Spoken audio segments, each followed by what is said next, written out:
of a different height. Okay, thanks very much, Professor Helmsing. I should have introduced you properly. There are not too many people in this building, perhaps, that can summarize 40 papers in 10 PowerPoint slides. And he's senior to most of us. Senior, I mean, not in age, but in experience and knowledge. So that's why I gave him this very difficult role, which I'm very glad to say he accepted. So thanks for that, Bert. And this is the point where I would like our three eminent. He asked me, what are the three persons with very different perspectives on CCS that can comment? Who are the leading thinkers in this field? And I came up with Jerome as European, Tom as North American, and Nishibe. And afterwards I realized we should have had a woman. It will come. This is another thing that I realized today in the fishbowl. We have a horrible majority of men. So I hope the women will, Irene will become more and more interested in researching this field as well. Jerome, can I ask you to please start your comments, thoughts?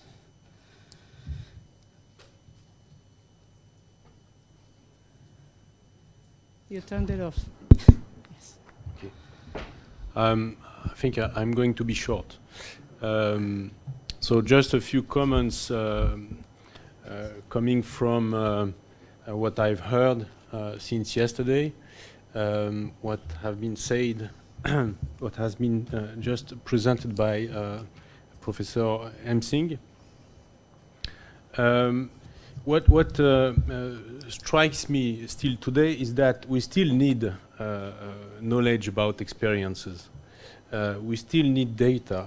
You stressed this point this morning. Edgar said that there is data and scholars don't use data. So we should maybe develop efforts in order to gather the data and develop in-depth analysis of schemes. Anyway, in this conference, since yesterday, there has been a series of case studies, and it's always necessary to get this sort of analysis of presentations because this is a way to understand the big diversity of what could be called movement. I don't know if this is exactly a movement, but this is like a wave since 30 years. It's also necessary to get still new proposals, proposals of schemes, of institutions, and so on. We still need that. Of course, proposals should be discussed, and maybe very few proposals can be implemented on the field. But it's always important because this makes think about what could be done. A third point is about theories. The question is for scholars, what theoretical framework do we need in order to analyze, understand, propose things, and so on? Actually, on this point, I think we should not expect to get only one theoretical framework because scholars are very diverse, disciplines are very diverse. I think here that we have had economists, sociologists, anthropologists, social scientists, social politists, and so on. So a variety of disciplines means that we cannot have always the same theoretical framework, and that's normal, of course. But schemes are also very diverse. They pursue very various purposes, and so there are maybe not only one sort of theoretical approach that could embrace, explain, and support all the diversity of schemes today. Anyway, I think that we could be more normative than this diversity observation, this observation that we are diverse in proposing theories, analyses, and so on. To be more normative, in my mind, is at least to say that we should try to stay in a pluridisciplinary viewpoint. One major wealth or richness of these 2 days of conference is that many disciplines are there. So we have various sorts of explanations of viewpoints. And this is a positive feature of research, and we should not forget that. Maybe we should progress toward a new step that can be interdisciplinary, which means that instead of saying what some people from economics think about CCs, what some sociologists think about CCs and so on, trying to build interdisciplinary explanations, concepts, and so on. I think this will be a very interesting move, but of course this is much more difficult. What could be a danger for research will be specialization in each one's disciplines. Because if we specialize, maybe not the next in 2 years, but in 10 years time, we could build a CC conference just for economists, or a CC conference just for sociologists or for anthropologists. This will be a very poor way of implementing new knowledge about that. So I think that one major interest of this sort of conference is to gather different disciplines, and we should keep this. Another fourth point, I said I will be short. Maybe I'm not so short, but maybe on Twitter it's already said that it's boring. I've seen that. Anyway, so boring for boring. I just keeping this boring direction. So I don't see that yet. It's okay. No problem. It was not for me. Anyway, another point I would like to stress is about efficiency, rationality, and so on. In a series of papers that have been presented since yesterday, the question was how to assess the viability of schemes. There has been a paper this afternoon on impact assessment and so on. This is obviously necessary and a very important step in our context, where more and more the schemes require subsidies, and so require funding, and so require a legitimation of these fundings, and in the context where there can be trials and institutional threats or legal threats, like in Kenya, for example. So rationalization and efficiency research seems to be necessary for the field workers especially. But I just would like to stress one other point, which is that I think that CCs should not be reduced to this world of efficiency, especially because search for efficiency leads to normalize things. And normalizing things means that innovation doesn't flourish as if we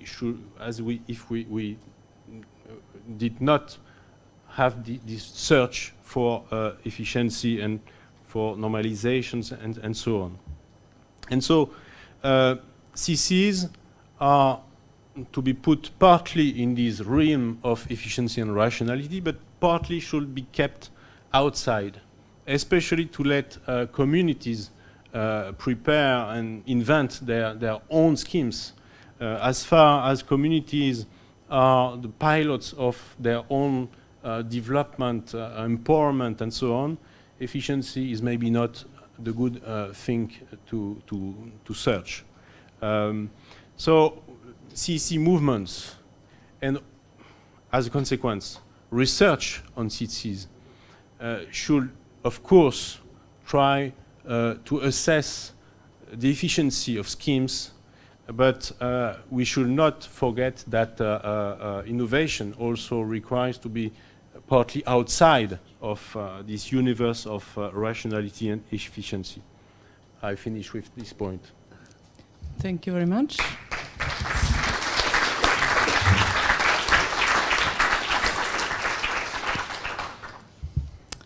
Professor Nishibe, you're in the middle, Okay. so it's your turn.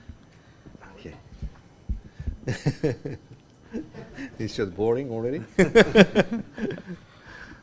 Thank you very much. Yes, I'm very much impressed by tremendous variety in subject of matters and approaches. Yes, this reflects, I think, variety and diversity in reality, thought and disciplines. Yes, this is a diversity world. But I cannot really insist that I can cover all the such, diversities, or that my view individually show diversity. So diversity is shown and created spontaneously in the society of individuals.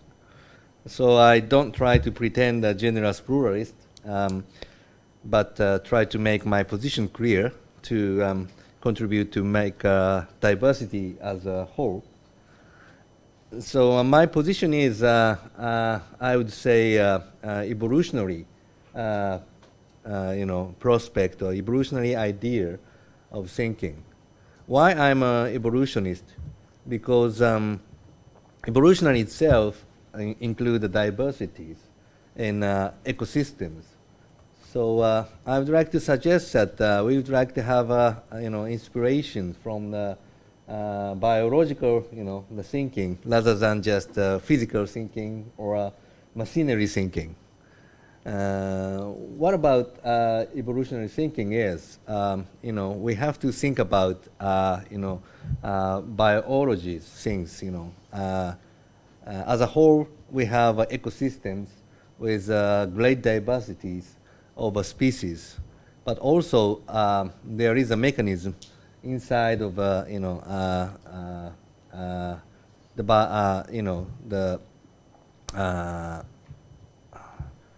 it's a biological entities. I mean, individual entities like us. Individual has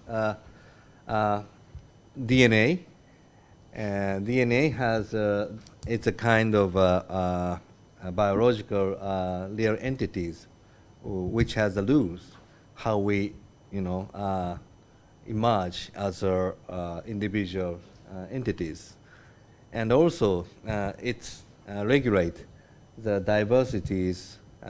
So it has ontogenetic rules and also cytogenetic rules. So we have to have two kinds of the aspect. So let me think about community currency from the evolutionary aspect. Actually, I didn't have much time to explain my agendas or our academic agendas, in the future for the community currencies. I wanted to say there are three. The one is a theory and facts, and the second is policy. Or I'd say the policy is something like a top-down policy, but it's also the action, bottom-up action or movement, right? So it's related to the value and our consciousness, which value is appreciated or which one is not. So the third one is history. History means the facts in the past. So we cannot really change the past. The past is past. But we are now living in the present. And we also we are going to direct in the future. We still have the possibilities this way or that way. So which way we like to select really depend on what kind of criteria we would like to see. So these three things actually interrelated. For example, we have the globalization. This is, I think, tendency of harmonization of money, for example. So we are seeing the global money as U.S. dollars or the euros, but also we are observing diversity of national currencies on the top, and community currencies or electric currencies or commercial point systems, mileage and vouchers and so on. So in reality, we have many kinds of multi-layers currency systems. So I think from the theoretical point, we need to have theoretical explanation why we have this kind of coexistence of currencies, or in general, coexistence of institutions. From the viewpoint of conventional economics, there is no such a theories so far, I think. So we need to have some kind of evolutionary theories to explain why we have this kind of diversity and coexistence. So in this respect, I think our awareness or value systems or value consciousness, or I could say the perception of institution is very important. So that when we talk about institution, I think there are two aspects. Outer institutions, there is a framework or setup of institution itself, the money or laws or accounting systems and regulation and so on. But on the other hand, there are inner side of an institution. I call the inner institution. And those are the reflection of outer institutions. Those makes our the cognitive framework and value system and so on. So these two institutions actually intensify each other. So if we have a global money system, we have that kind of value system. For example, if we have a one money system, everybody thinks this is efficient. We have many systems, many diversity, many multiple currencies. People say this is not efficient, right? But diversity is, I think, different things from the efficiency. For example, in the biological systems, biological diversity is very important. Why? Because diversity is essential when we see the sustainabilities of whole ecological systems. So I think this is also true of the financial systems and the economic and social economy. So the diversity is very important in terms of sustainabilities, but this reflects alternative value systems from the just efficiency viewpoint. I was very impressed by the talk. There is a very contrast between the Western participant and the Eastern participant, including Japanese and Korean.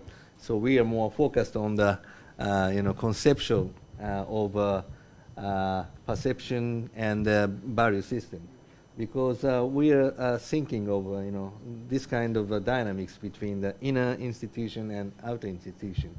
Yes, outer institution is very essential. So we have to think about system design and constructions. What kind of community currency system is efficient or sustainable? But on the other hand, we have to think about ourselves, our consciousness. That's I think, my message to the, the participant here. And also, history is very essential because history showed our diversity of facts in the past. So we have to understand why the history shows this kind of diversity. So this is also, true of community currency too. So we need to have studies of history of economy, society, and culture. But we also studied on the history of economics itself, which deal with financial systems and the market system. So I think we need to have a kind of history of economics on community currencies since 18th or 17th centuries. Okay. It's not about you. My talk will be long, so I have to stop.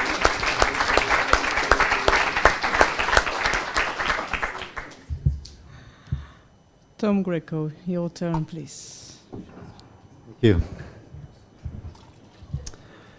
Well, these past 2 days have been an academic portion of this conference.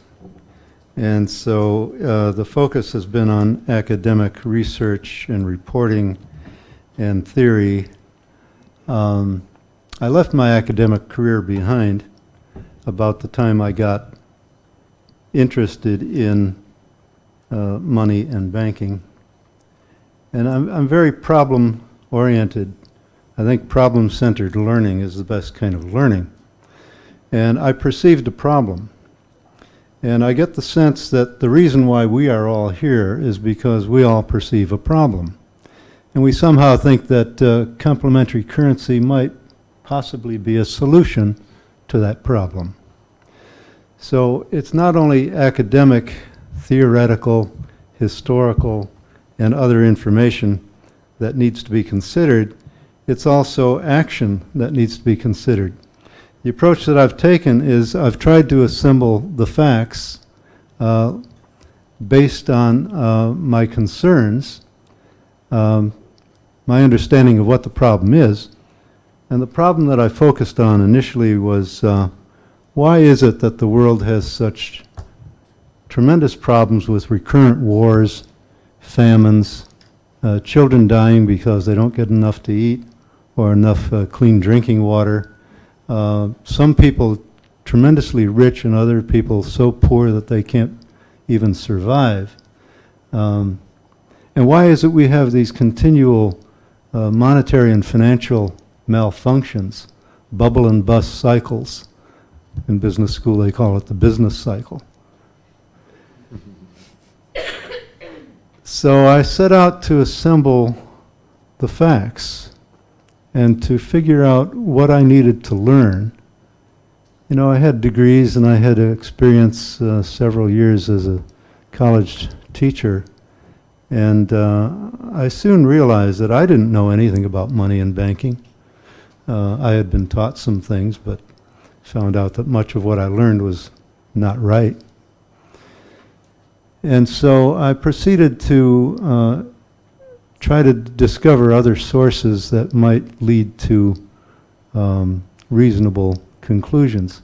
So I discovered a whole body, with the help of other people who were interested in the subject, a whole body of material that led me to discover the true nature of money, the banking situation, looking at the history of how it evolved, and why it is so dysfunctional. And I quickly discovered that it had become an instrument of power and a way in which to centralize power and concentrate wealth in few hands.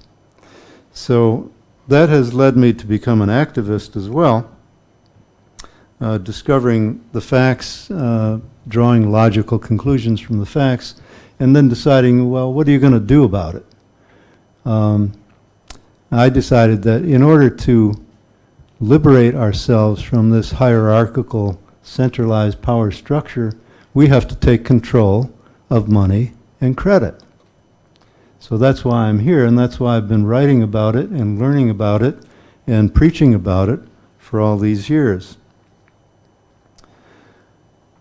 This is very definitely a movement.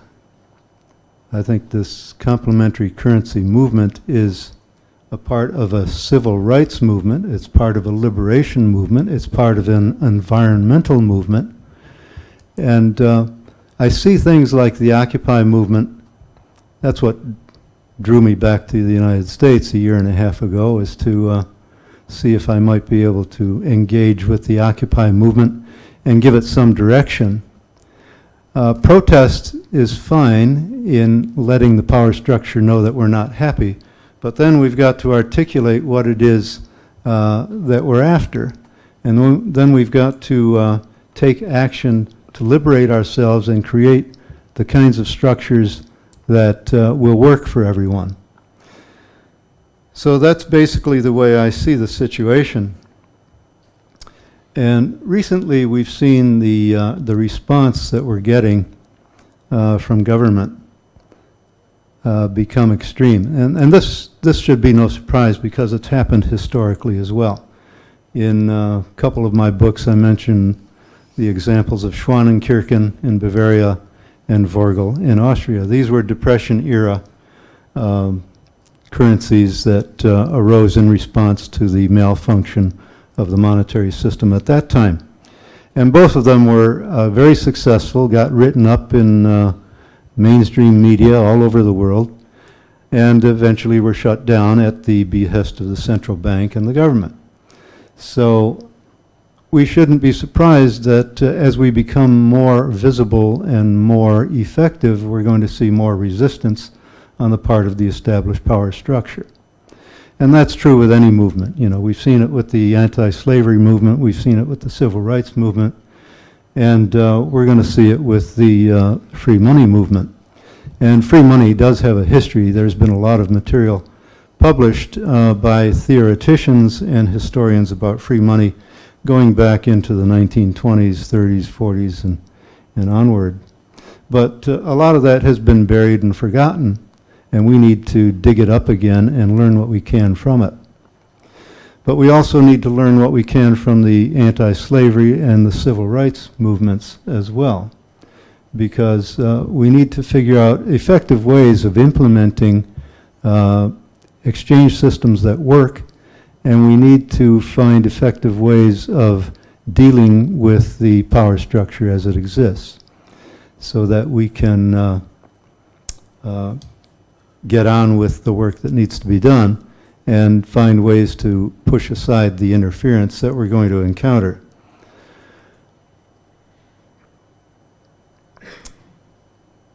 There is a technological aspect to this movement.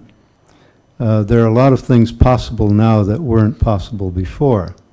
I learned a great deal from E.C. Riegel, who wrote during the 20s, 30s, and 40s. And he's the one that really taught me what money was and how money works, and the basic approach that we need to take to liberate money. He talked about the value exchange system. He wanted to set up these decentralized exchange systems way back in the 1930s and 40s. But he didn't have the tools that were necessary, and the consciousness wasn't there either. And what we have now is tremendous tools with computerized telecommunications and computing power at our fingertips. So we have the capability now, in combination with the dysfunctions that are becoming ever more extreme and apparent, the conditions are becoming right as well for us to move forward. So this is very definitely a movement, and it's a movement that has a lot to offer to the other movements that I mentioned, the environmental, the civil rights, the liberty movement. What we're going to have to do is develop a rapid response team to act in response to the kinds of actions that government has taken against our colleagues in Kenya. We're going to be confronted with legal obstacles, regulatory obstacles, taxation that will put obstacles in our way.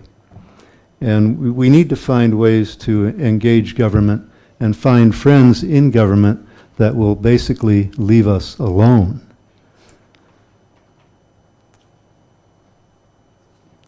Furthermore, the movement needs greater cohesiveness. We've all been doing pretty much our independent thing, and there have been attempts to bring cohesiveness to the movement, talk about communities of practice. But before we can do that, we have to come to some agreement on basic principles and basic approaches. And I see that beginning to happen, and I'm encouraged by that.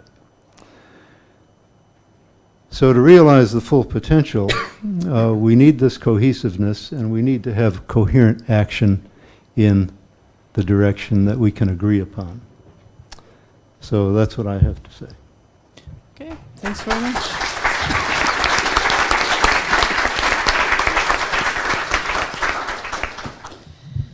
So I would like to open the floor for questions, comments.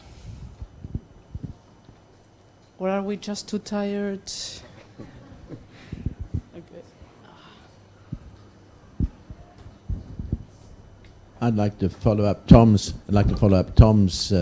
cry to allow complementary currencies to be protected from the actions of uninformed governments putting people in jail and so on. And I think there's a core.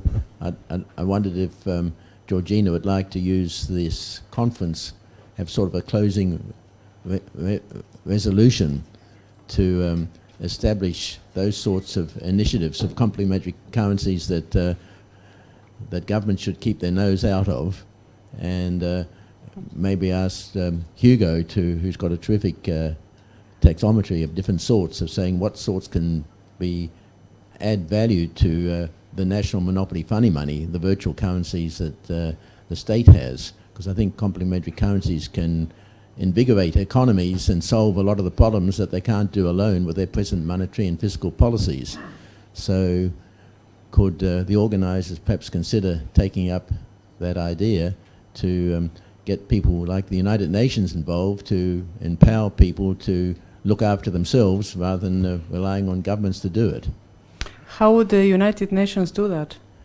They're involved now in Africa. They have various conferences they organise about the cell phone money in Africa, and they could set up guidelines and give it the imprimatur that this is empowering people, the poor, to liberate them and to look after themselves and to be self-financing and increasing their prosperity and freedoms rather than putting people in jail. And it can also, in advanced countries, it can solve the euro problem by issuing, say, demurrage money like they did in the Great Depression, where governments could issue the demurrage money and stimulate economies without governments having to go into debt or raise taxes. It provides terrific solutions that the governments have just run out of options. I mean, for the last 60 years, we've had a golden experience of financing growth and development and destroying the environment by governments going into debt, by banks going into debt, by civil society going into debt, and we've just reached a tipping point, a turning point, where we can't go into debt anymore. The official thinking doesn't have solutions. We've got to have a new thinking, and there's going to be a tremendous breakdown. We've got to be ready for the breakthrough to a new economy. I think, Georgina, that's an excellent question, how the United Nations could play a role. And I would like to call upon our colleague Hamish Jenkins to answer that question. I was going to keep on hammering on the question, so thank you. Hamish? Yes. Thanks, Shan, for your thoughts. Thank you for this impromptu occasion to talk about, actually, this issue was discussed at a conference that the UN Non-Governmental Liaison Service, in cooperation with other agencies, organized in Geneva. Many of you here were there, including Georgina, and a few others like Jem Bendel, Carlos and others. And certainly the fact that it was possible to hold a meeting on the potential and limits of complementary currencies within the broader discussion of how to scale the social and solidarity economy development model was a first, and many people thought it might be interesting to use the UN maybe somewhere down the road. You know, our Greek friends were saying the UN should play a protective role to prevent the kinds of things that subsequent to that meeting happened in Kenya.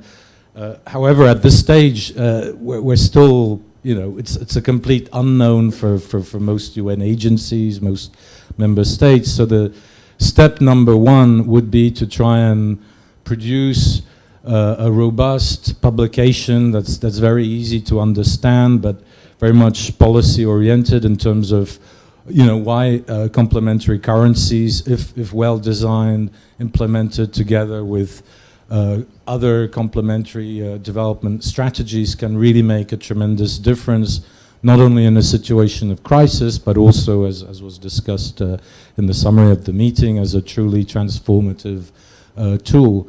So that's something that, you know, we're thinking about doing, but we have to, you know, find the resources, find the right people to do that, and a realistic target publication date would probably be in the first half of 2014, if we really want to do it right. Okay. That's fast. Anyone else that would like to comment and come in at this point? Yep.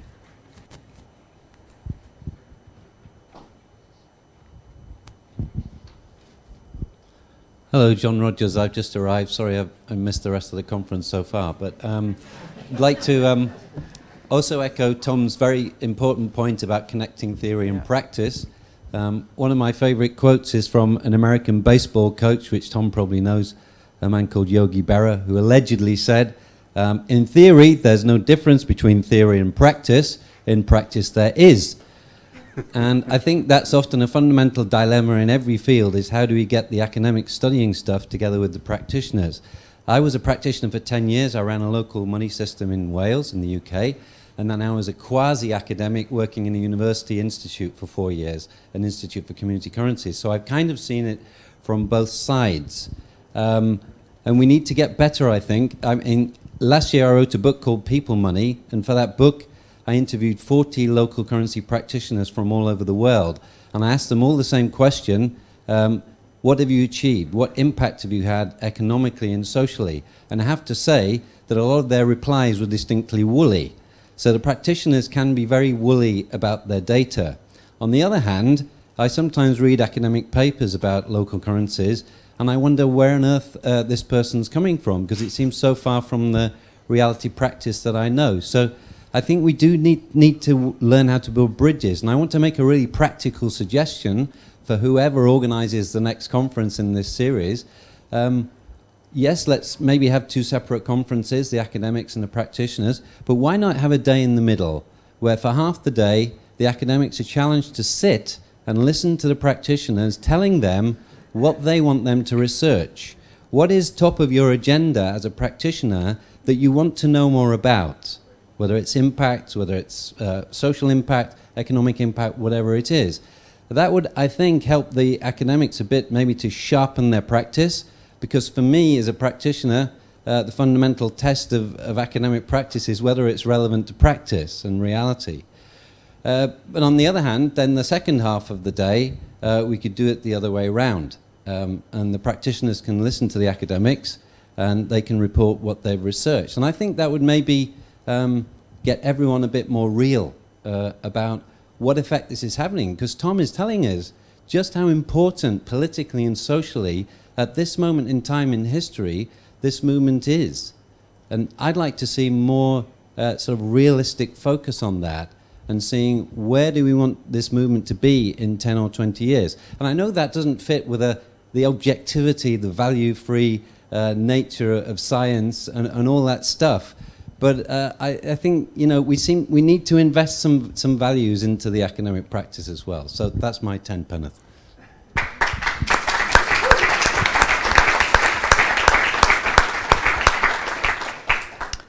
I saw somebody else's hand, but I can't remember who it was. Withdraw. Okay. No one else then. Okay. Somebody raised a hand and I... Right. It was you. Yes, Maurizio from Venice.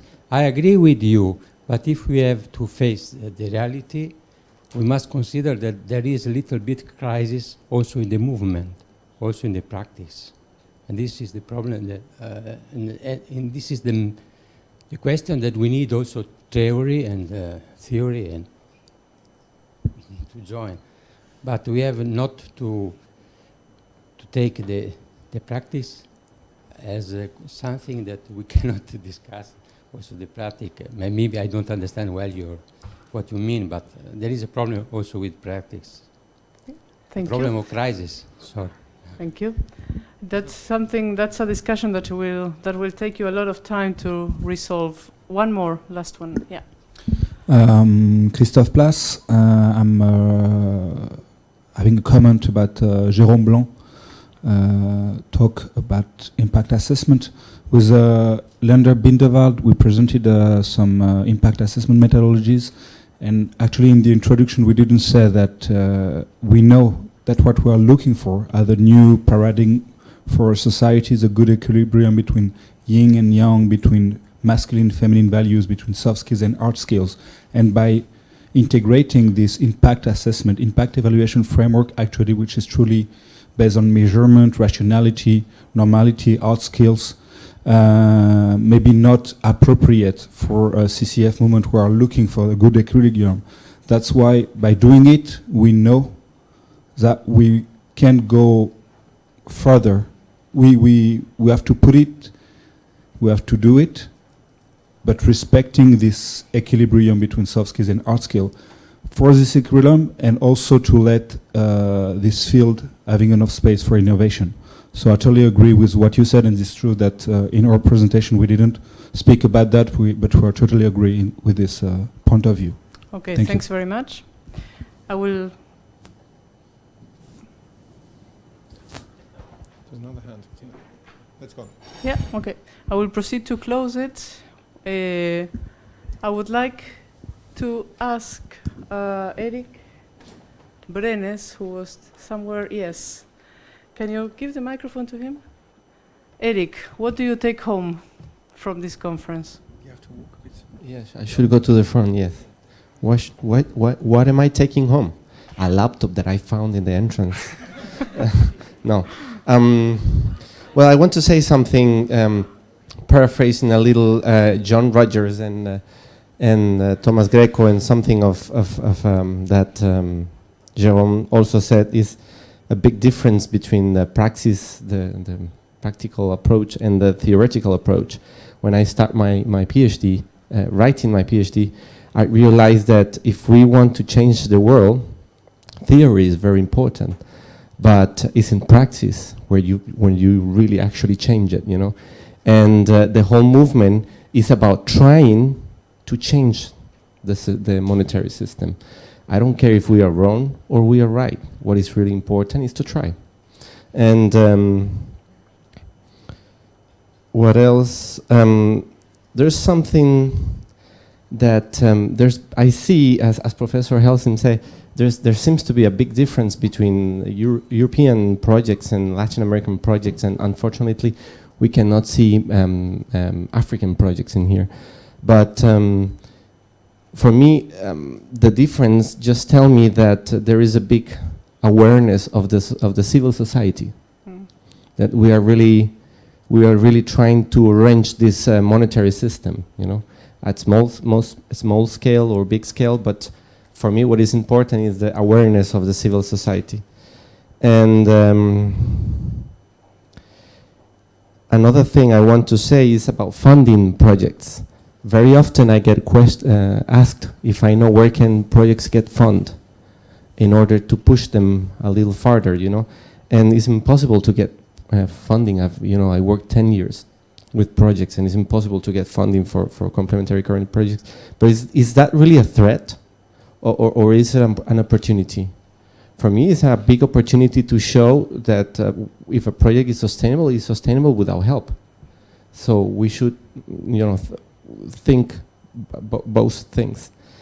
And well, the last thing I would say is that coming here and speaking about complementary currencies, I have the impression that I'm coming into the Vatican to convince the Pope to become Catholic, So it's not, yeah, it's not you that we, you people that we have to make the change. It's outside, in the outside world, If I had the money, really, if I had the money, I have a room just like this of people from the projects, people that are fighting every day to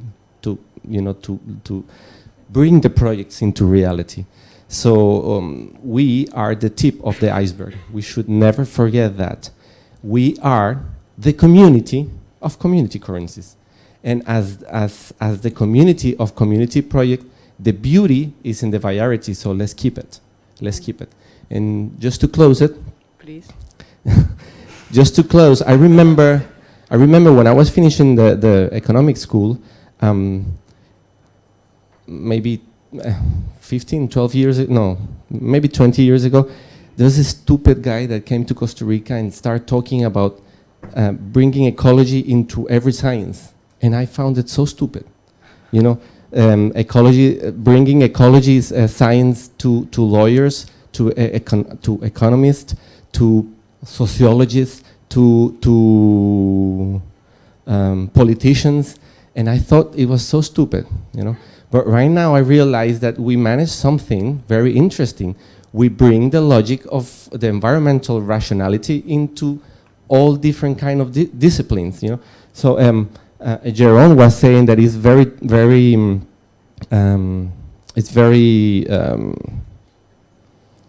dangerous to maintain monetary research only with economists, monetary research only with sociologists.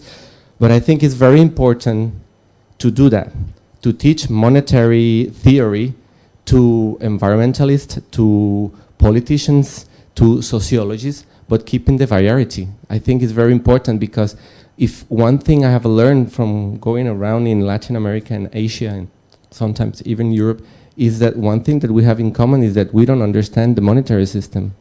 I mean, we here, we do, because I'm speaking Catholicism to the Pope, but outside in the world, people do not understand the system.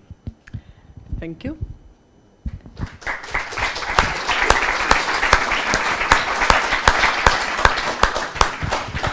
Okay, that's the last one, I promise. All right, pressure's up. Leander, what do you take home?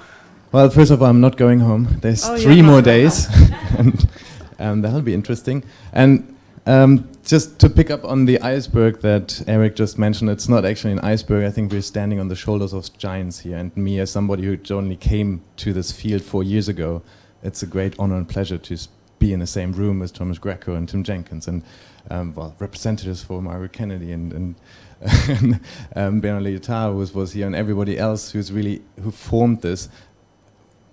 Probably in the last 20 years, but it still feels like a very nascent and young field.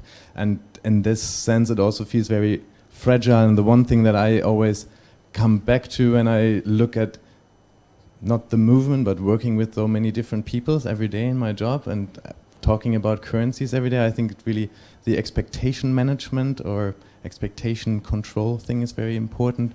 Noel wrote about that in his last paper, and it's one of the inspirations for our evaluation approach is really to get clear of what you want to achieve and not keep it vague, because then you will fail for sure.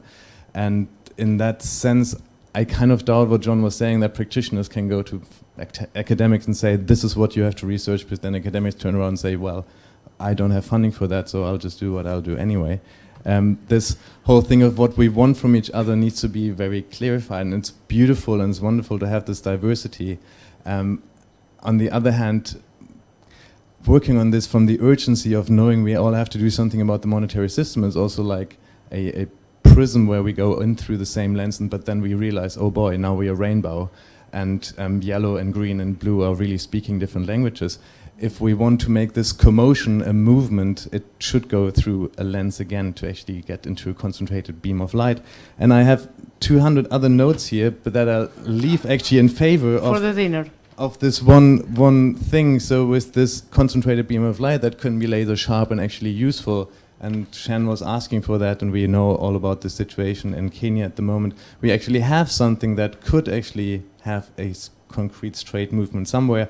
It's a rather vague declaration and letter that we are sending to the Kenyan Central Bank and the Attorney General in Kenya, who are currently questioning Will Ruddick, who should be here with us and who should actually have the last words, because his work is awesome there. So as you walk out of this room, please sign the letters there. There is actually lists with the registered speakers and some other people, so find your name and sign there. If you don't find your name, just put it on the empty sheets. And we hope to have 500 signatures from the field, from the community, to send to Kenya at least and say, it's not a singular thing, we are Legion? That's something to say? Okay, I'll quickly read it, so just to take out all the questions, and so you can go straight, sign, and then enjoy the party. We, attendees of the Second International Week on Community and Complementary Currencies in The Hague, international academics researching currencies, policymakers and politicians promoting and implementing currencies, practitioners and NGOs in the field of complementary currencies, companies and banks promoting them, are addressing this letter to the Kenyan authorities regarding the case of Alfred Sigo, Emma Onyango, Rosso Olo, Paul Momololo, Carolina Dama and Will Ruddick, facing charges of up to 7 years in prison for forgery, emitting barter vouchers between local retailers and micro-businesses anchored in the Bangladesh community in Mombasa, Kenya. We wish to bring to your attention that community and complementary currencies are recognized cooperative instruments used globally by local groups, municipalities and NGOs for social, solidarity, economic and environmental goals. That is why we are calling to the Kenyan authorities to drop the charges against the organizers and co-workers of the Bangla Pesa scheme. The Bangla Pesa appears in alignment with the Kenyan Central Bank's stated mandate to encourage, nurture and support creativity and the development of new ideas and processes for the continued improvement of organizational performance. Signed in The Hague, Netherlands, 19th of June 2013, and then all of us.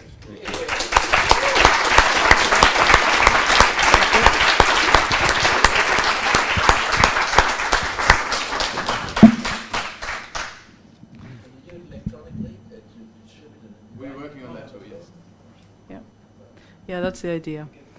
Okay, so I proceed to close this first part of the conference. Tomorrow we go on with the day that is focused on policymakers and the how to do things.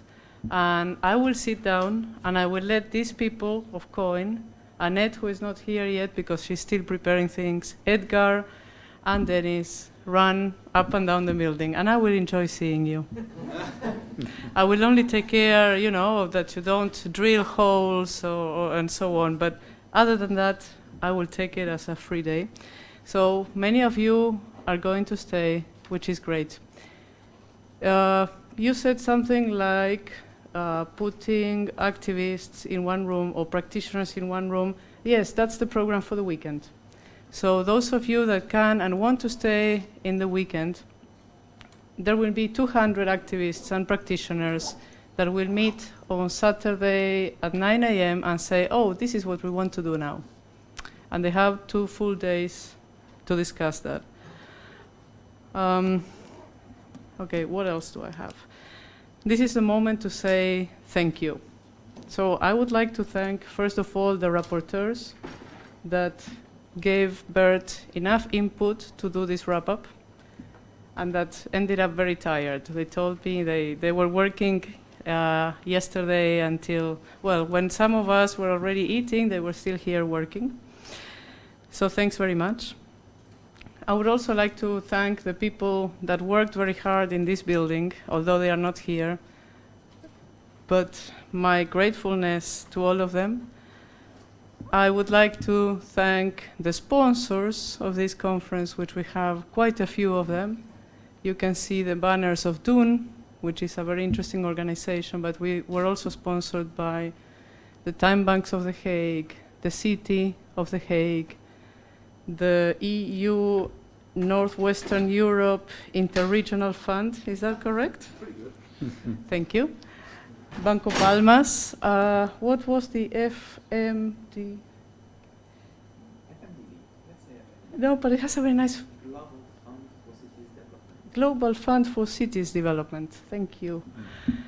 On the new addition is the Fonds 1818, and I think I'm not forgetting anyone. The Veblen Institute, thanks very much. And of course, CCIA and COIN that will take over tomorrow. So thanks very much for the support.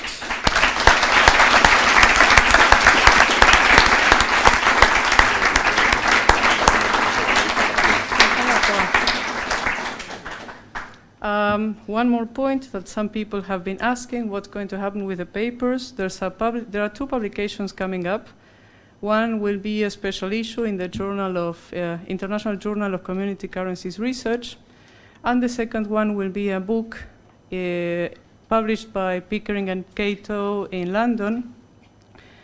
If you do not wish your paper to be considered for publication, please let me know as soon as possible so I won't go through each one of them, sieving and making comments and so on. If I don't hear from the authors, I will assume they are willing to publish their work. This is important, please. The papers will be online, as well as every single presentation that we have received. And this will happen probably Monday, when we have had the time to sit down and upload things. Now I would like to thank also our keynote speakers. And I have something for them, of course, also woven by the hands of very hard-working women in Guatemala. Catherine, could you please come, and Kuroda.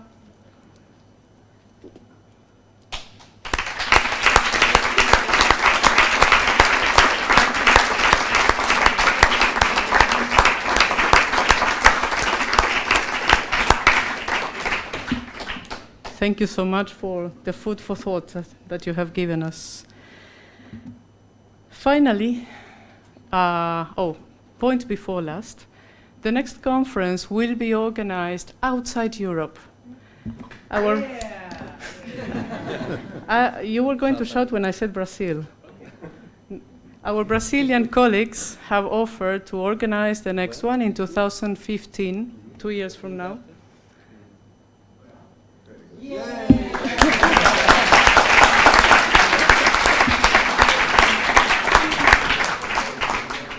Probably Sao Paulo, but not defined yet.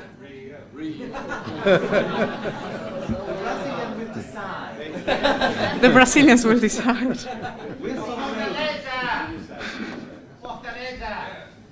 Not this time.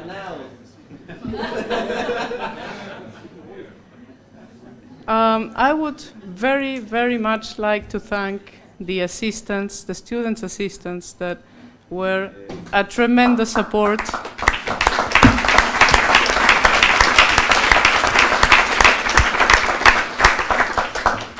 The only one I see in the room is Sonia, somewhere behind, but Nancy, Andrea, Andres,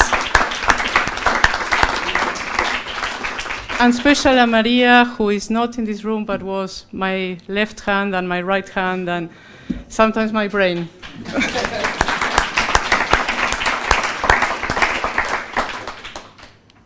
Now, about tonight. We preach and practice diversity in this building. So you're going to have a little taste of this ISS community we are so proud of.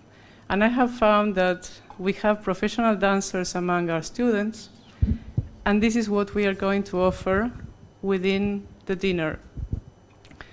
So at 6:45, dinner will be served, but we will start with a cultural program in which we're going to invoke someone. I cannot pronounce the name, but my colleague, Kes Bikart, is in charge of having to pronounce these Indian names of 4 syllables. Good luck. So, 6:45, please be upstairs in the first floor. and let's enjoy the rest of the day. And for some of you, I see you tomorrow.